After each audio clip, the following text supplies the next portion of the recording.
No Ação e Solidariedade de hoje você acompanha a história do PAICA, especializado em atendimento a crianças com TEA em Campinas. Vereadora Paola Miguel protocola requerimento solicitando informações sobre a mudança de local do Centro de Referência em Infecções Sexualmente Transmissíveis para a Policlínica 3.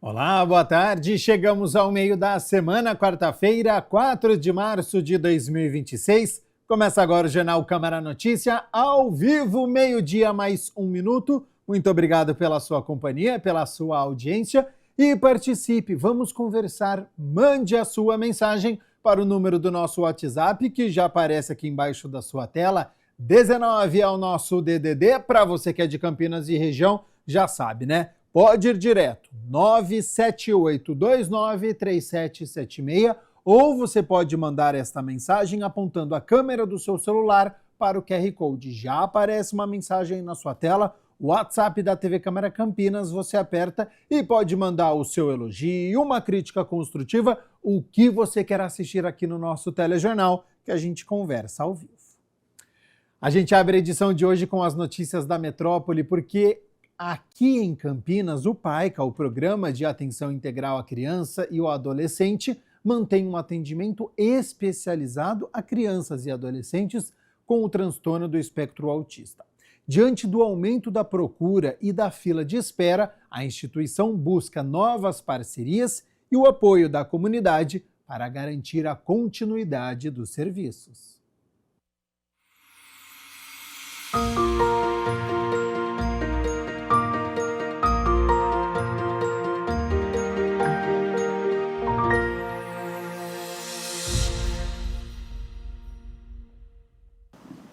O PAICA, Programa de Atenção Integral à Criança e ao Adolescente, se tornou referência em atendimentos terapêuticos voltados a crianças e adolescentes com transtorno do espectro do autismo em Campinas. E agora busca novas parcerias e doadores para manter e ampliar os serviços oferecidos. Para manter o PAICA hoje, essas necessidades que eu diria que é um serviço de limpeza, o nosso administrativo, algumas funções da área administrativa que são necessárias até por conta de todas as prestações de contas, a gente não consegue custear. Às vezes a pessoa não tem o recurso, o dinheiro, né, o recurso público, mas ela tem a mão de obra, ela tem um material que ela pode fornecer, né? Essas pessoas podem entrar em contato com a gente, tudo é muito bem-vindo, né? Agora mesmo no começo do ano, em janeiro, a gente conseguiu fazer toda a pintura da instituição com mão de obra doada. O PAICA nasceu de um sonho de famílias que buscavam um atendimento humanizado e especializado para crianças com autismo. Hoje, o espaço se tornou referência em Campinas e atende principalmente famílias em situação de vulnerabilidade. Nós atendemos aqui no PAICA baseado na ciência ABA. Nós não podemos dizer que nós fazemos ABA, porque nós não temos hoje a possibilidade de atender o número de vezes que essa criança precisaria. Nós atendemos, a maioria das crianças, elas vêm para 2 atendimentos específicos nas áreas interdisciplinares, né? Então, fono, TO, físio, educação física, psicologia, arte-terapia, educação física, acho que eu já falei, enfim, dentro das áreas interdisciplinares, e esse trabalho é feito de uma maneira integrada.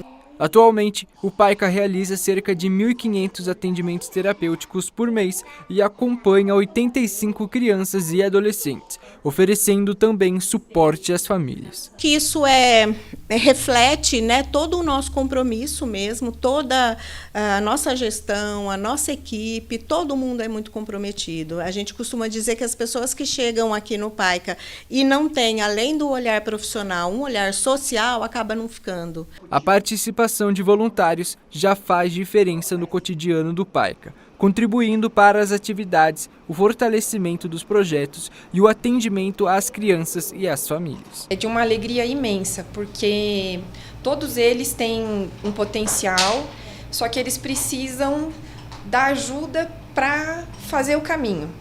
Então, É uma satisfação enorme conhecer essas crianças, poder atuar com elas e também as famílias, porque a gente sabe que, principalmente na parte pedagógica, existe um anseio muito grande das famílias para que as crianças se desenvolvam. Para as famílias atendidas, o apoio oferecido pelo PAICA representa mais do que acompanhamento terapêutico.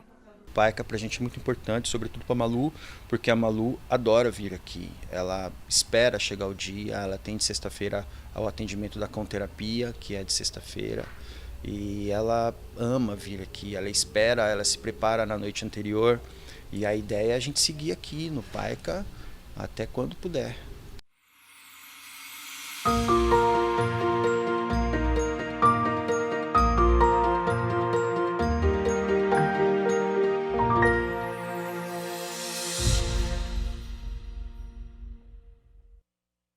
Vamos com as notícias do Legislativo, porque a Câmara de Campinas realizou um seminário especial em alusão ao Dia Municipal das Doenças Raras. A data foi instituída por iniciativa do presidente, o vereador Luiz Rossini, com o objetivo de ampliar a conscientização e fortalecer o apoio aos pacientes. O encontro reuniu especialistas, representantes de instituições de saúde e lideranças que discutiram os desafios no acesso ao diagnóstico e tratamento. O presidente da Câmara, vereador Luiz Rossini, é autor da lei que institui o Dia Municipal de Doenças Raras, celebrado anualmente no último dia de fevereiro em Campinas. A data foi criada para sensibilizar autoridades, profissionais de saúde e também a população sobre a existência e os cuidados com essas doenças. O seminário que celebra a data recebeu o presidente do Instituto Amor e Carinho e presidente da FAG Brasil, que falou da realidade dos pacientes no acesso ao diagnóstico e tratamento. A jornada dos pacientes com doenças raras tem se tornado cada dia mais difícil e desgastante. Tratando-se de pessoas que já têm enfrentado desafios imensos em razão das complexidades de suas condições clínicas, da escassez de especialistas e da limitação de tratamentos disponíveis, no entanto, além da luta contra a própria doença, esses pacientes passam a enfrentar também uma verdadeira batalha burocrática para conseguir acessos às terapias que necessitam. A equipe do Departamento de Doenças Raras da São Leopoldo Mandique também marcou presença.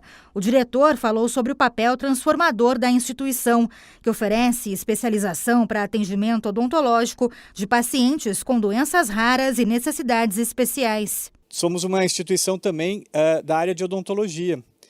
E nós temos um dos poucos cursos de pós-graduação na área que atende pacientes com necessidades especiais. Na odontologia, ainda o nome oficial que o Conselho Federal de Odontologia usa é pacientes com necessidades especiais. Somos uma das poucas instituições que tem esse curso de pós-graduação, ao ponto de que o Conselho Federal de Odontologia, há 4 anos atrás, expediu um ofício para São Leopoldo Mandique, parabenizando a instituição porque mais de 50% dos especialistas do Brasil de odontologia formados que têm esse cuidado e esse olhar para os pacientes com necessidades especiais foram formados pela São Leopoldo Mandique. Então esse é o papel transformador de uma instituição de ensino. Já a médica geneticista Ana Mondadori explicou como o mapeamento do genoma pode ajudar a rastrear e identificar doenças raras com mais precisão, contribuindo para exames e terapias mais eficazes. Para vocês terem uma ideia, a gente tem em torno de 20 mil genes, então a gente conseguiu fazer essa varredura desses 20 mil genes desses pacientes. Claro que ele não é completo, ele não consegue analisar todas as possibilidades de alterações genéticas. Mas é por isso que, de novo, até falando como o pessoal da associação, a importância da gente ter profissionais de saúde que saibam reconhecer, que saibam indicar o melhor exame, a melhor terapia para esses pacientes. No Brasil, as doenças raras atingem 13 milhões de pessoas, frequentemente com diagnósticos difíceis e tardios. Além de celebrar avanços na área, Rossini destacou que o objetivo do evento é levar conhecimento e buscar apoio aos pacientes, além de incentivar pesquisas para melhorar o tratamento. É claro que quanto mais a sociedade tiver conhecimento, informação sobre as doenças raras, quanto mais capacitação, tiverem os profissionais da área da saúde, médicos e todas as profissões da área da saúde, para, eventualmente, pelo menos suspeitar que uma análise, algum sintoma pode ser indicativo de algum tipo de doença rara, né? E quanto mais cedo a gente conseguir diagnosticar a presença de uma doença rara em algum indivíduo, certamente, mais rapidamente, talvez a gente possa acertar no modelo de tratamento e também com o avanço da ciência, né, da pesquisa, talvez a gente consiga curar essas pessoas. A Comissão de Administração Pública aqui da Câmara se reuniu e deu o parecer favorável a 2 projetos de lei. Presidida pelo vereador Rubens Gás, a Comissão de Administração Pública deu parecer favorável ao projeto de lei complementar de autoria do vereador Igor Diego. Acrescenta o dispositivo à Lei Complementar número 378, de 29 de novembro de 2022, que dispõe sobre a reorganização dos serviços de transporte público coletivo do município de Campinas e do parecer outras providências. O vereador Gustavo Freitas foi o relator desse projeto. Trata-se de um projeto do vereador Igor, Diego. É um projeto que eu dei um parecer favorável no mérito, um projeto importante, eu creio, que diz respeito à ampliação do prazo de validade dos créditos nos cartões, nos bilhetes único. É uma reclamação que eu mesmo, como vereador, já há algum tempo recebo. O fato da pessoa ter um determinado crédito e esse crédito ter uma validade e ele expirrar e a pessoa ficar sem a possibilidade de utilizar. Senhor presidente, estamos numa comissão de mérito, uma comissão de administração pública, e sob o ponto de vista da administração pública, eu acho que é pertinente, é possível, e meritório em relação à população, fazer o bem para a população. Como o Gustavo bem disse, algumas reclamações com relação ao prazo de validade dos cartões, do bilhete único, então eu acho pertinente e um bom projeto. Por isso eu acompanho o relatório, o parecer do vereador Gustavo e voto favorável à matéria. Eu, em concordância com a relatoria e com o vereador Nick Sinari, também voto favorável, o projeto está aprovado. O segundo item analisado pela comissão foi o projeto de lei de autoria do vereador Carlinhos Camelô, que cria diretrizes para a implantação da política municipal de incentivo ao futebol feminino em Campinas. Do ponto de vista do mérito, eu entendo que é um projeto que deve ter o nosso apoio, um projeto que cria diretrizes, que cria metas, que reforça a importância do futebol feminino. O futebol é uma modalidade majoritariamente praticada por homens e que então, na nossa visão, justifica que o município tem uma preocupação em estimular e fomentar as mulheres que praticam futebol, que muitas vezes podem ser, vamos dizer assim, discriminadas ou pouco apoiadas pelo poder público. Para nós é uma alegria dar um parecer positivo a um projeto desse, que cria diretrizes para a implantação da política municipal de incentivo ao futebol feminino que tem crescido no Brasil. Hoje é pré-requisito que os clubes tenham futebol feminino, inclusive para receber recursos da federação, enfim. Então, eu acho que esse projeto vem ao encontro do que está acontecendo no nosso país, do que está acontecendo no nosso estado com relação ao futebol. Então, parabenizo aqui o vereador Carlinhos, que é o autor do projeto. Eu também seguirei o parecer da relatoria.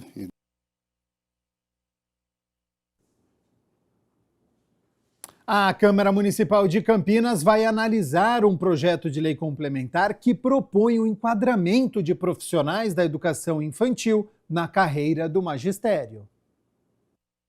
As vereadoras Mariana Conte e Guita Calisto protocolaram um projeto de lei complementar que propõe enquadrar profissionais da educação infantil na carreira do magistério municipal.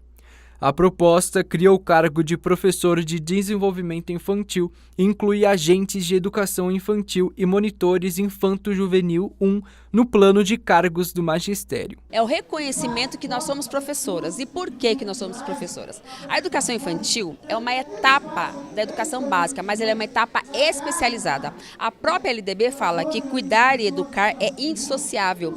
Na educação infantil, com bebês de 0 a 6 anos, a 5 anos, não tem como você falar assim, agora você vai ser educado, agora eu vou cuidar. Não, é tudo junto. Porque uma criança pequena, quando você cuida dele, cuida da sua higienização, da sua alimentação, dos seus pertences, quando você brinca, quando você conta história, você está educando ao mesmo tempo. O texto altera leis municipais de 2007 e adequa a legislação local, a Lei Federal número 15.326, sancionada em janeiro, que trata da valorização dos profissionais da educação infantil. E agora, uma lei nacional, também já sancionada, permitiu que esse reenquadramento aconteça, mas esse reenquadramento não é automático. É preciso que o município também faça esse processo e por isso que eu e a vereadora Guida Calisto apresentamos esse projeto de lei para atender essa reivindicação, para fazer essa justiça, porque é muito curioso que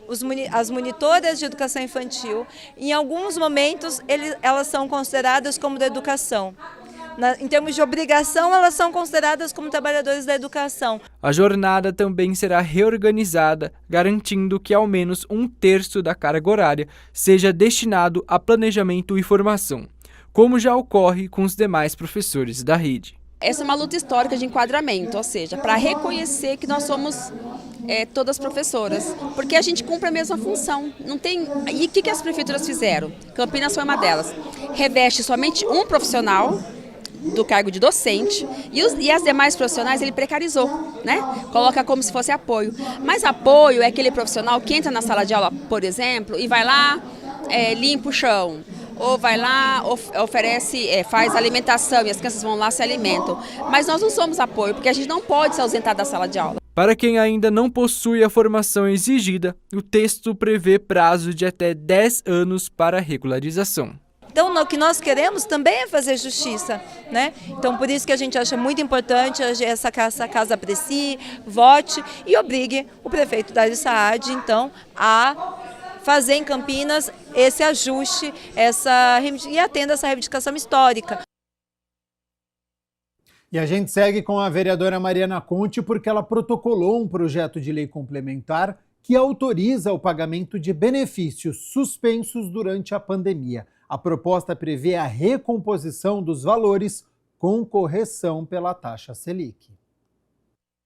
O projeto apresentado pela vereadora Mariana Conte prevê o pagamento de benefícios que foram suspensos durante o período da pandemia da Covid-19, quando estava em vigor o estado de calamidade pública.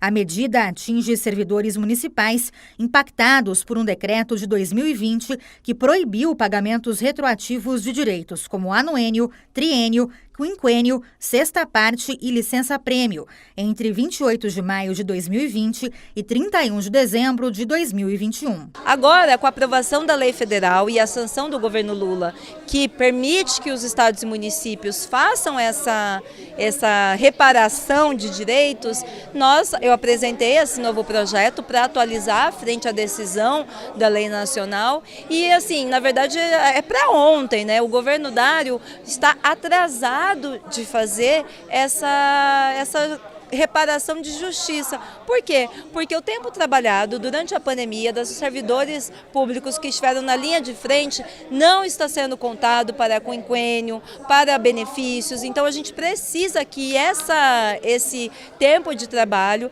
seja contado nos benefícios. E tem uma outra questão, muitas pessoas que aposentaram nesse meio tempo precisa ter também a reparação também para esses aposentados, né? Porque isso faz diferença na hora do fechamento daquilo que o trabalhador o que o trabalhador ganha. São 500 dias que é como se os trabalhadores não tivessem trabalhado, né? O que é um absurdo. Eles trabalharam, não só trabalharam, mas estiveram na linha de frente do Covid. Então essa é a ideia do Descongela, tem essa lei nacional e nós apresentamos aqui, eu apresentei, para que o governo Dário cumpra essa lei e faça essa adequação também aqui no município de Campinas. De acordo com o texto do projeto, os valores devidos deverão ser pagos em parcela única e com valores corrigidos com a incidência da taxa Selic, desde a data em que o pagamento deveria ter sido realizado. Para que a proposta passe a valer, o projeto precisa ser discutido e aprovado em 2 sessões no plenário da Câmara Municipal.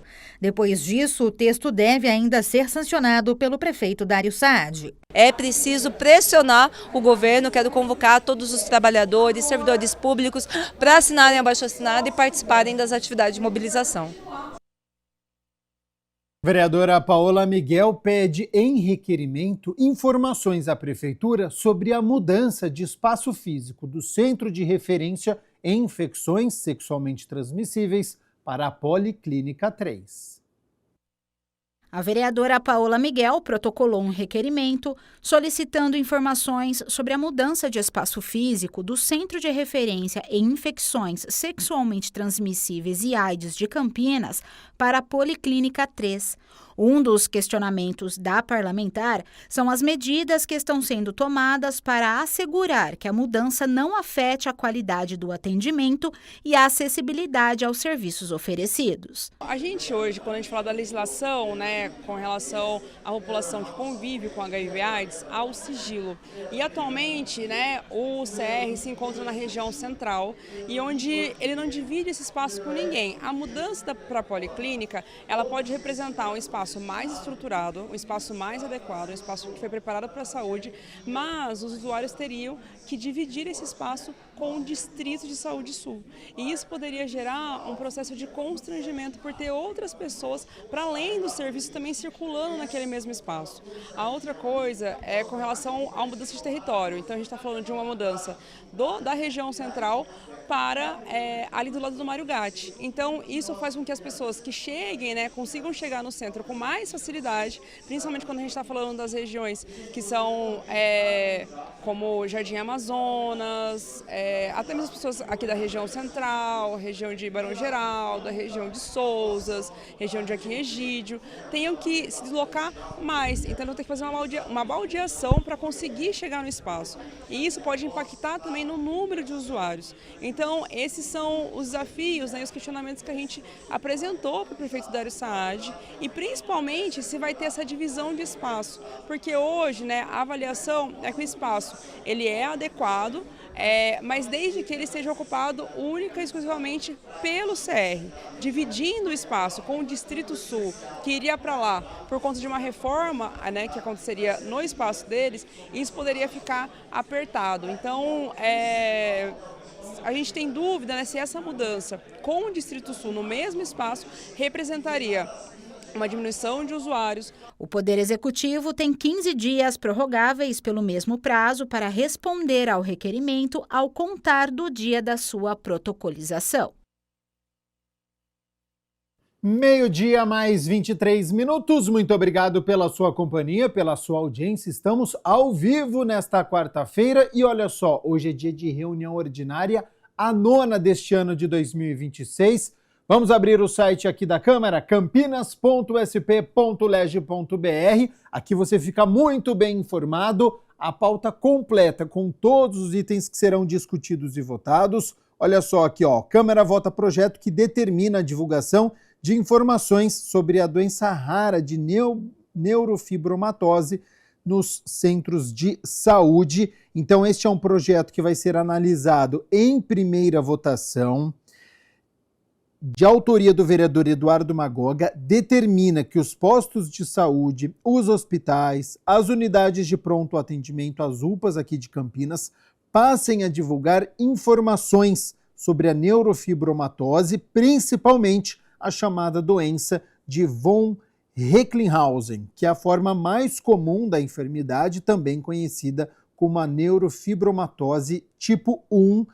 A proposta determina ainda que o Poder Executivo elabore e distribua materiais informativos detalhando as características da enfermidade, possíveis complicações e formas de tratamento. Segundo o vereador Eduardo Magoga, amplia o acesso à informação e é uma forma de contribuir para o reconhecimento dos sintomas, estimular a busca por diagnóstico e garantir aí que os pacientes tenham acesso aos direitos assegurados em lei. Então, para você ficar muito bem informado, saber todos os projetos que serão discutidos e votados, olha só, o item 1 é dos vereadores Igor Diego, Doutor Ianco, Paulo Haddad, para instituir o Programa Municipal de Prevenção e Combate à Obesidade. Tem projeto aqui do vereador Nelson Osseri, do Guilherme Teixeira. Então entra aí, campinas.sp.leg.br. Você tem acesso à pauta da reunião ordinária do dia de hoje, que é a 9ª do ano, e também as outras notícias aqui da Câmara Municipal de Campinas. Bom, 12:00 mais 25 minutos, a gente segue com o Jornal Câmara Notícia ao vivo, porque olha só, de acordo com estatísticas de um relatório de 2023 do Programa das Nações Unidas para o Meio Ambiente, a indústria da moda é responsável por 10% das emissões globais anuais de carbono. Este tema você acompanha a partir de agora no nosso quadro, o Giro Ambiental.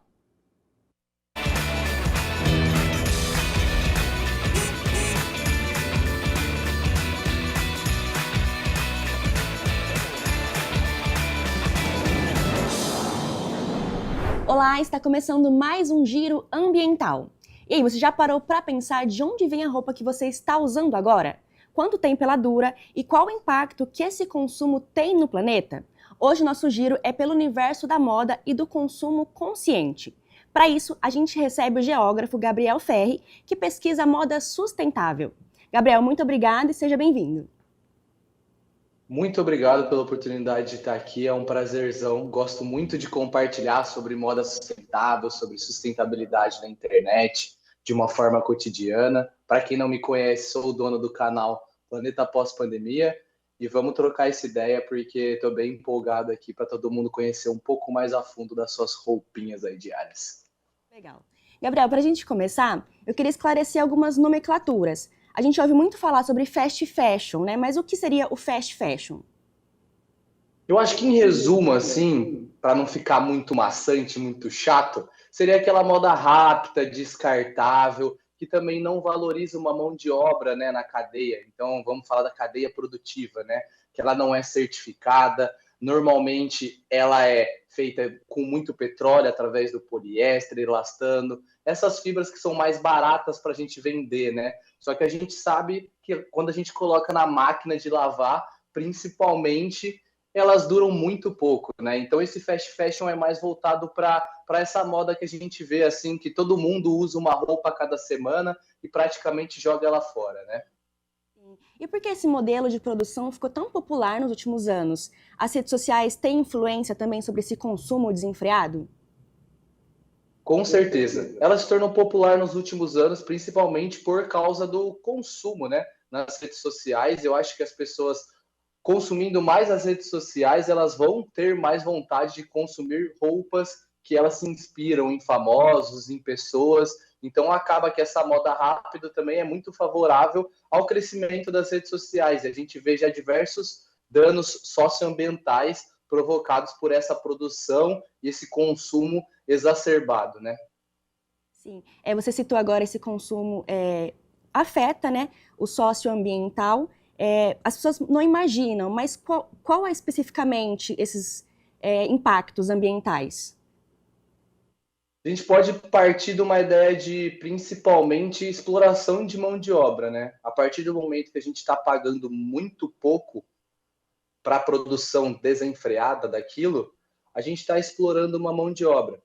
Aqui tem um dado muito legal que eu vou pegar para você, não muito legal, né? Mas também muito alarmante, eu acredito. A indústria têxtil é responsável por 10% das emissões de gases do efeito estufa. E, além de tudo, hoje o mundo produz cerca de 100 bilhões de peças de roupa por ano.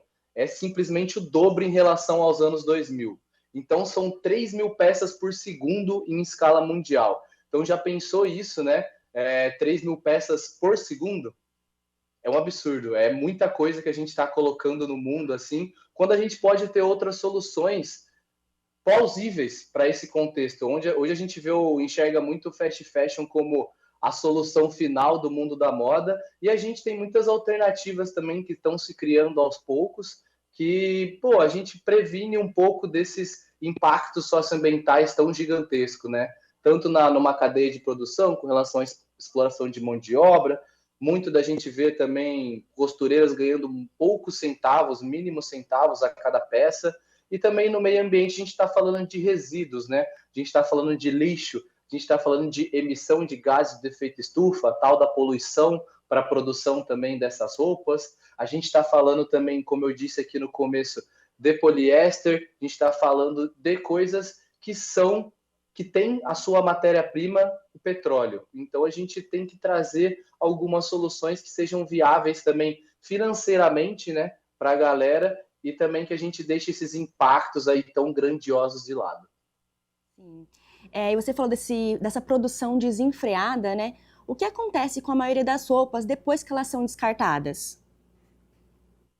Infelizmente, elas vão parar nesses aterros sanitários, nesses lixões, porque ainda a reciclagem têxtil é uma dificuldade. Eu falo pelo Brasil e acredito que a nível mundial ainda a gente vê como a gente vai desfibrar aquilo. Isso ainda não ganhou uma escala pelo fato de não ser tão viável economicamente falando, assim, no momento, para a gente reciclar essas fibras. Hoje compensa mais financeiramente para as empresas produzir algo como matéria-prima virgem do que a gente pegar e reciclar, porque os maquinários às vezes acabam sendo mais caros. A gente também não tem leis e incentivos tão eficientes que realmente promovam essa circularidade e isente, por exemplo, impostos dentro de uma cadeia. E também a gente falou no começo, né, sobre esse impacto também das redes sociais, que tem nesse consumo desenfreado, né? E além do impacto ambiental, tem o social. As pessoas cada vez consomem mais e também descartam mais as roupas e o que compra, né?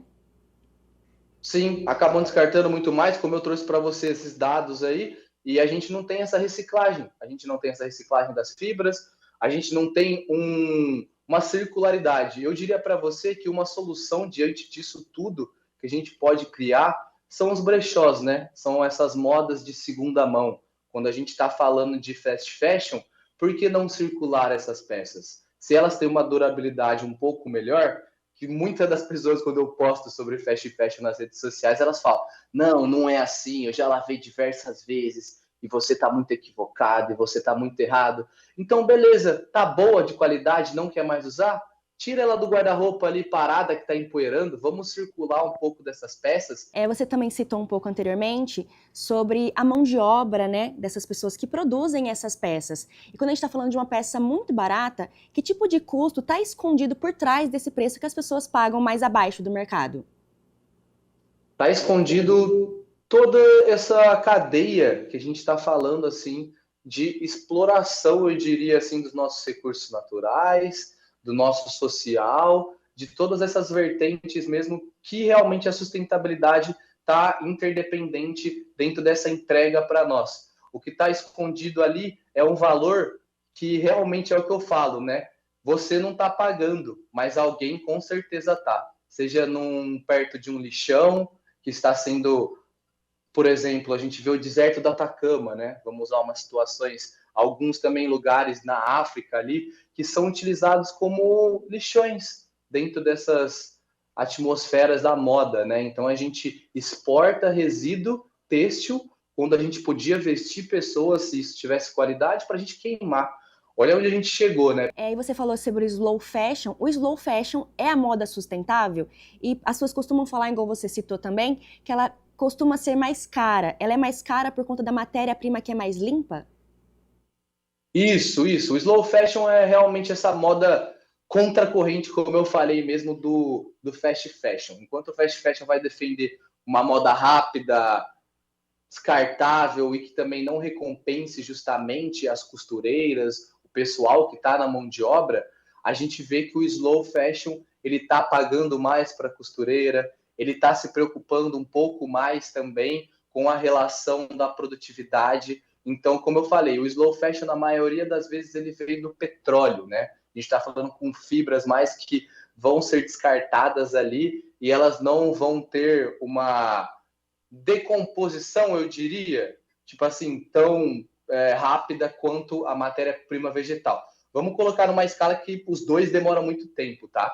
Então, assim, nada é muito bom se a gente não circular de verdade isso. Mas acredito muito no poder do slow fashion. E o outro ponto que você trouxe, é mais caro, sim. Acredito que ele é um pouco mais caro.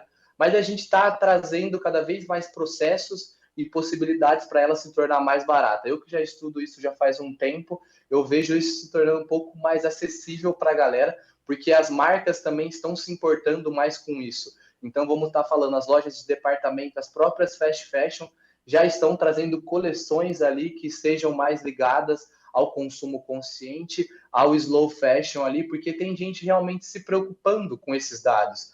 Realmente a galera está entendendo que ela pode mudar um pouquinho e tá ao seu alcance. Então eu costumo falar assim para a galera, pô, não tem uma grana ali por enquanto para investir no slow fashion? Vai na questão do brechó. Ele é mais barato. Essa camiseta aqui, ó, por exemplo, essa camisa, na verdade, ela é do brechó, eu paguei R$12. Então, ela pode ser fast fashion, porque, obviamente, ela não vai estar sendo 100% feita com uma matéria vegetal, 100% com... a gente não sabe, por exemplo, quando a gente está comprando no brechó, se a gente está recompensando a costureira que passou lá antigamente, na primeira mão, quando essa matéria-prima era virgem. Então, eu acredito que, se você não tem uma grana, vai para o brechó, compra umas peças por lá, faz aquilo circular, e depois, se você tiver uma graninha e possibilidade se você não tiver, tá tranquilo também, tá de boa, fica no brechó. Se você tiver uma possibilidade um pouco a mais e quiser optar por essas marcas um pouco mais cara, com uma qualidade melhor do produto, ela não vai encolher também, então eu costumo falar também que é durabilidade, você coloca na máquina, ela fica igualzinha nas primeiras 20, 30 lavagens ali que você colocar, e até na máxima, assim, se isso se estender um pouco mais. Então, ela é um pouco mais cara, mas ela dura muito mais, então ela meio que equilibraria o seu bolso ali, o financeiro. E eu acredito que também a sustentabilidade precisa ser mais acessível. Gabriel, só para a gente encerrar, a gente já está terminando o nosso tempo, para quem está de casa e quer começar a consumir de forma mais consciente, você falou aí amplamente sobre os brechós e bazares, são uma alternativa mais em conta, então? Isso.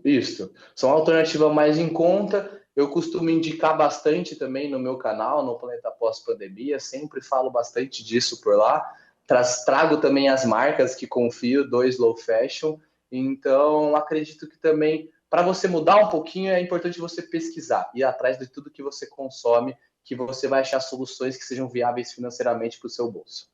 Perfeito. Gabriel, muito obrigada pela conversa e por nos ajudar também a enxergar a moda para além das vitrines, né? Muito obrigado pela oportunidade. Me sigam lá, quem puder, quem gostou um pouco desse papo, Planeta Pós-Pandemia, e foi um grande prazer estar aqui. Muito obrigada. Pessoal, o Giro Ambiental ainda não acabou. Você fica agora com as informações e curiosidades sobre o meio ambiente e sustentabilidade. Até mais!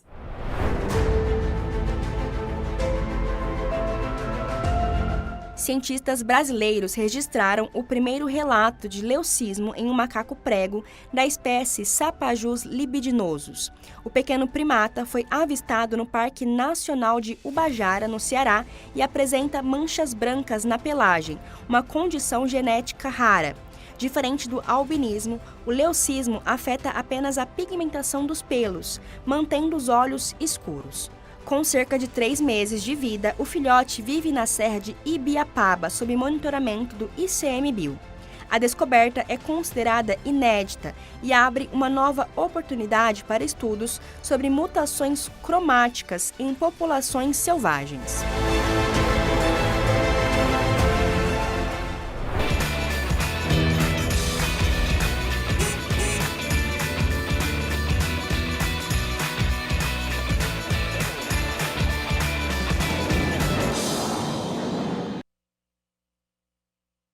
Meio-dia mais 40 minutos. Muito obrigado pela sua companhia, pela sua audiência. Vamos fazer o seguinte, rápido intervalo e na volta já tem um chamado da nossa equipe que vai falar sobre as festividades do mês da mulher. Acabou agora há pouco um evento lá na prefeitura e nós vamos lá para o Poder Executivo para falar sobre este evento, as ações realizadas aqui na cidade de Campinas. Rápido intervalo, não saia daí.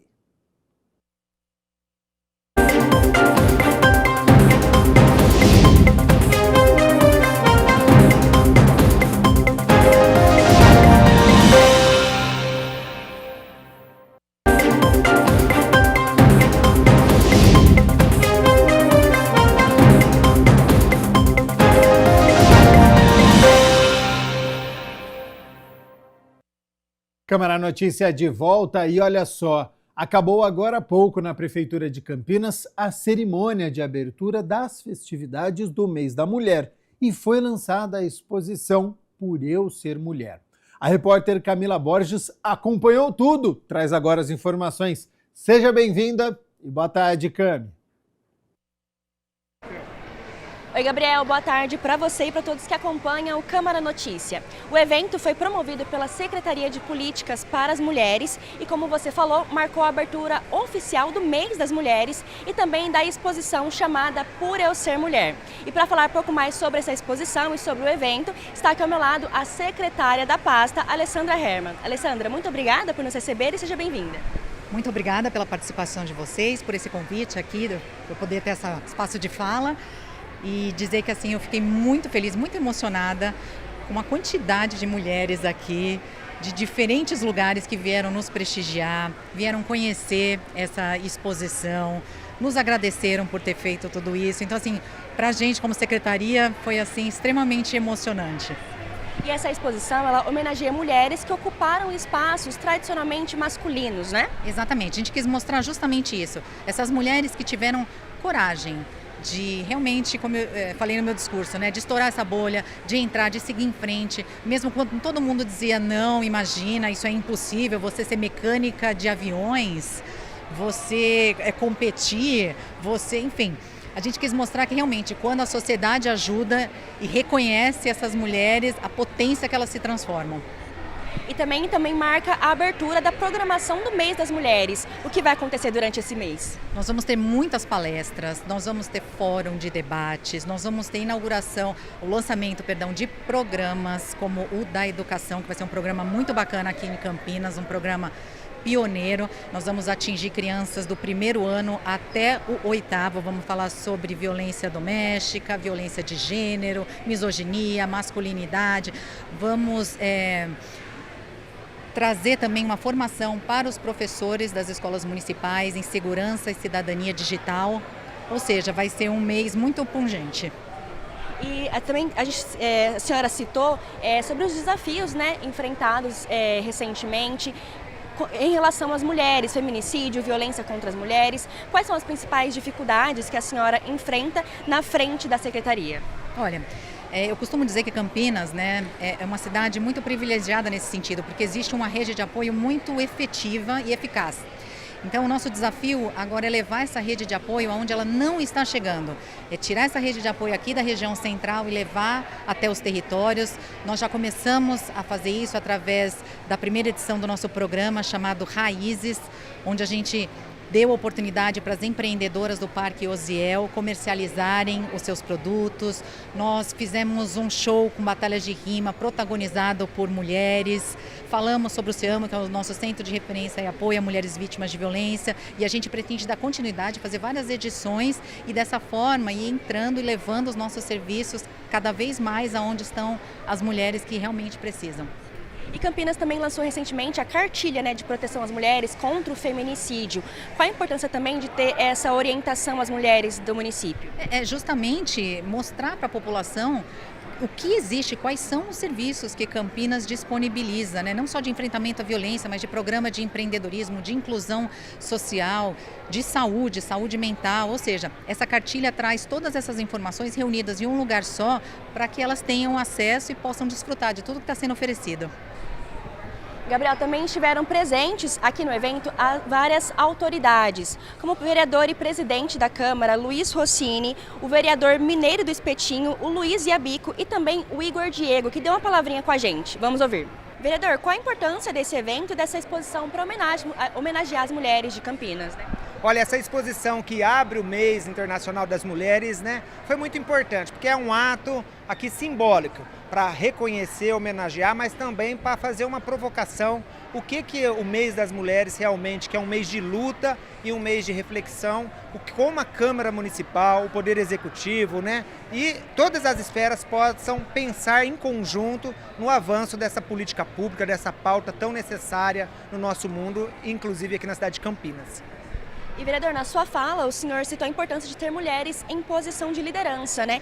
E também falou sobre a Câmara ter apenas 5 mulheres vereadoras. Qual a importância de ter mais mulheres em papéis de liderança como vereadoras na Câmara Municipal?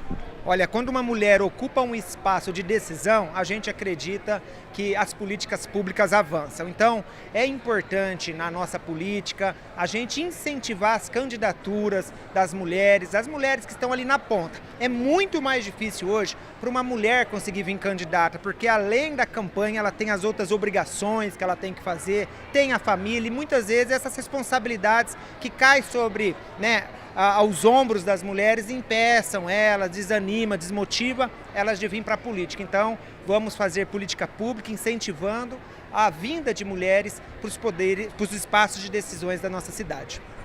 E o prefeito também citou a importância de contar com a Câmara Municipal para a criação e aprovação também dessas políticas públicas de proteção às mulheres. A Câmara Municipal tem um papel muito importante, né? A gente aperfeiçoou algumas políticas públicas, criamos lá a Secretaria da Mulher através do projeto de lei, discutimos e fortalecemos. Temos também as emendas impositivas que nós destinamos para o fortalecimento, né, das políticas públicas já existentes. Então a Câmara Municipal participa, né, efetivamente desse avanço. Olha, esse evento ele é importante porque o mês de março ele é simbólico, é um mês destinado à mulher, não só de homenagem, mas principalmente da discussão de ações, de políticas públicas para reduzir a violência que a mulher sofre, para reduzir os números vergonhosos de feminicídio. Então é um evento, é um mês que concentra essas ações. Mas eu faço questão de enfatizar que essas ações elas têm que ser tomadas todos os dias dos anos. Todos os dias é dia de combater a violência que a mulher sofre, combater o feminicídio. Da mesma forma que a Secretaria da Mulher, ela é uma secretaria que articula ações em todas as outras, e mobiliza todo o primeiro escalão, todas as secretarias da prefeitura nessa jornada de enfrentamento aos números que infelizmente são altos de violência contra a mulher e também de feminicídio. O senhor citou a Secretaria de Mulheres, né? A Prefeitura tem atualmente o maior número de secretárias mulheres. Qual a importância de ter essas mulheres em papéis de liderança? Olha, primeiro, quando o poder público dá oportunidade para as mulheres, oportunidades iguais, homens e mulheres, as mulheres assumem posições do primeiro escalão por mérito, por qualidade, por condições técnicas. Nós não estamos falando que a Prefeitura de Campinas tem o maior número de mulheres no primeiro escalão da sua história por cota. Não foi esse. Foi porque nós reconhecemos que essas mulheres que ocupam o primeiro escalão da Prefeitura de Campinas têm qualificação técnica, condições, capacidades e estão lá por mérito. Destacou um pouquinho dessas ações especiais para o mês, né? O que vale a pena a gente comentar também, trazer para os nossos ouvintes? Olha, nós temos palestras, rodas de discussão, tem um evento importante lá no Centro de Convivência e é importante debater com a sociedade em diversas ações que nós faremos, o que mais a gente pode fazer. Toda vez que tem um caso de feminicídio ou de uma violência contra a mulher, aquilo me afeta pessoalmente. Eu fico pensando o que mais o município pode fazer, o que mais o poder público pode fazer. A gente não consegue ter um guarda municipal em cada ação de que a mulher pode ser vítima de violência. Não tem. Claro, nós temos um botão que aciona a guarda municipal quando aquela mulher tem uma medida protetiva. A gente não pode atuar diferente disso da lei. Mas a gente sempre tem que discutir com a sociedade. E o mês de março, ele concentra essas discussões, debates. Eu espero que de todas essas discussões saiam propostas novas e que a gente possa avançar nessas políticas de defesa da mulher. E, prefeito, o senhor citou as políticas públicas que são importantes. A gente tem aqui 3 vereadores, né, representando a Câmara Municipal, e o senhor também conta com o apoio deles. A Câmara tem sido também um local de muito debate na questão da violência contra a mulher, feminicídio, e essas políticas públicas que foram implementadas aqui, todas foram aprovadas na Câmara Municipal. E quais avanços a Prefeitura já conquistou em relação a políticas para as mulheres? E também o senhor lançou recentemente a cartilha contra a violência contra a mulher e feminicídio, né? Olha, eu vou dar um exemplo. As mulheres que foram inscritas no programa Guarda Amiga da Mulher, depois de ter medida protetiva, nenhuma foi vítima de feminicídio. Esse é um fato importante, quer dizer, essa política pública tem funcionado. Mas por que acontece feminicídio?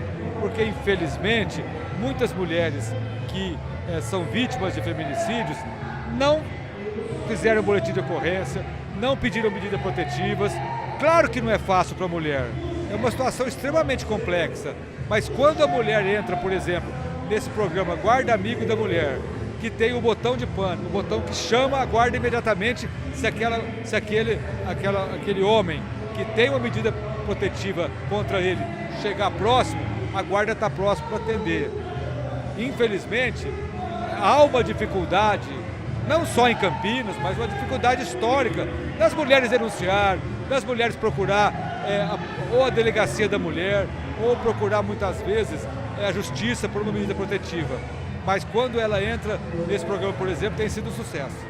O evento contou também com um show lindo de 2 cantoras de diferentes gerações, a menina Eloá Vanassi e também a dona Catarina Neves. Além disso, várias autoridades, como eu citei, marcaram presença, além dos vereadores, a deputada estadual Valéria Bolsonaro, a primeira delegada mulher de Campinas, a doutora Terezinha, a comandante da Guarda Municipal Maria de Lourdes, a Luciana de Freitas, presidente da OAB de Campinas, e o prefeito também homenageou as mulheres que participam da Feira de Mulheres Empreendedoras de Campinas. A exposição segue aqui no saguão do Paço Municipal até o dia 20 de março e tem homenagens a diversas mulheres. Tem mestre de obras, frentista, mecânica aeronáutica, assistente social de relações e também a atleta olímpica Conceição Jeremias, entre outras. São 5 totens com homenagens no frente e verso. Volto com você aí do estúdio, Gabriel. Reconhecimento importante que tem que ser realizado. Muito obrigado, Camila Borges, pelas informações e, claro, a disponibilidade do tempo com a nossa equipe, do vereador Igor Diego, do prefeito Dário Saad, da secretária municipal da Mulher, Alessandra Herman, todo mundo com muitas informações sobre o evento que aconteceu nesta manhã aqui na cidade de Campinas.